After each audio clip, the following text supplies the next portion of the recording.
Most a következő program lesz a koszorúzás.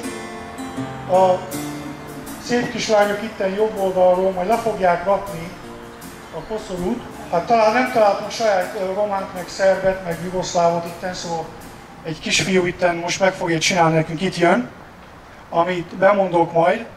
Basically, it's a sad day for Hungary, because Hungary used to be, as we see a map over here, used to be quite large.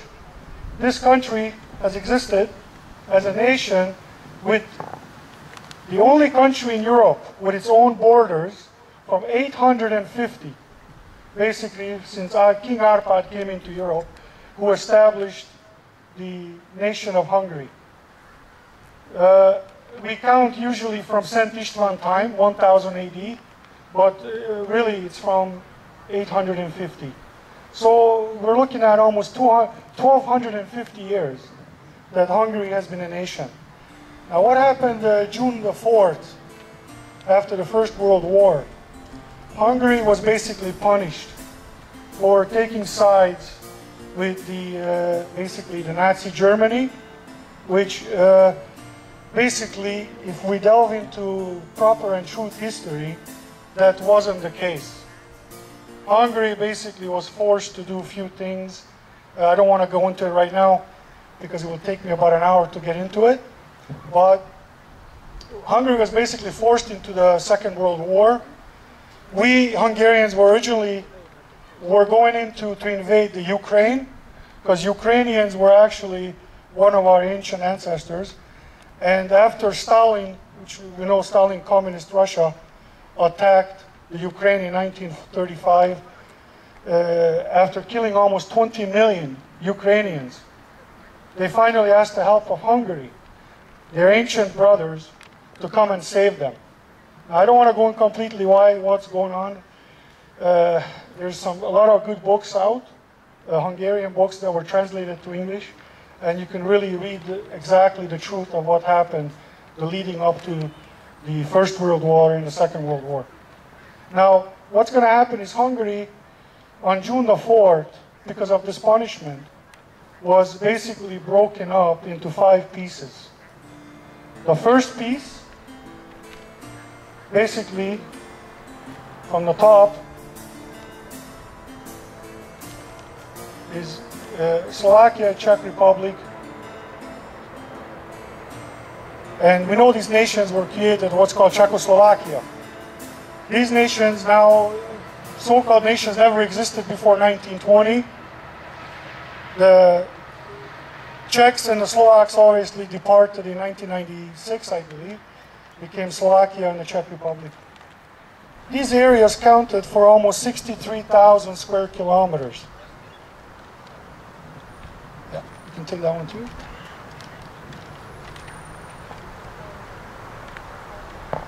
This punishment that Hungary received was the most and the worst any nation received through after any war. Hungary lost 75% of its land, 90% or even almost 95 or 100% almost its industry, and almost 60% or 50% of its population to these new formed nations. The next we lost was Erdély, which is Transylvania, which was given to Romania. Romania is actually, the part that Romania received is actually bigger than present-day Hungary today. Over 102,000 square kilometers. And Romania basically got that for taking sides with France. So it's basically they got a gift.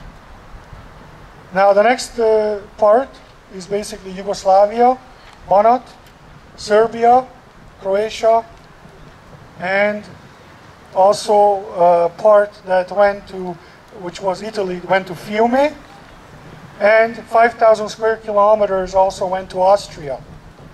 So as you can see, what we got there is not much. Very small land. We used to have a Navy, Air Force.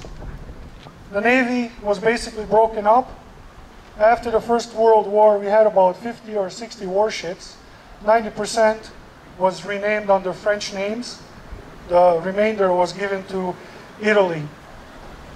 What we're going to do now is these areas, the people coming down from the left, the little girls, they're going to be putting down on remembrance for the areas that we lost, which was the true Hungary, and in remembrance of the people who died, who were tortured, killed, chased out of this area, and even today in Slovakia, under the new language law of Slovakia, if you do speak Hungarian, you can be fined up to 5,000 euros, up to 3 years in prison. In Czechoslovakia, if you play the national Hungarian anthem, you can get 5 years in prison. So as you can see, today, Hungarians are still suffering. And this suffering starts from June the 4th, 1920.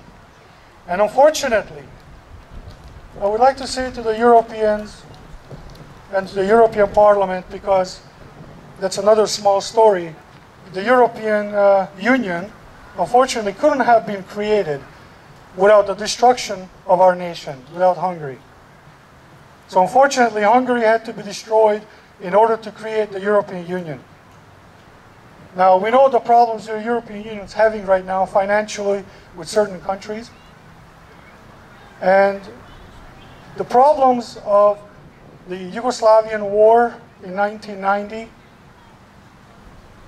goes exactly what happened on June the 4th, 1920.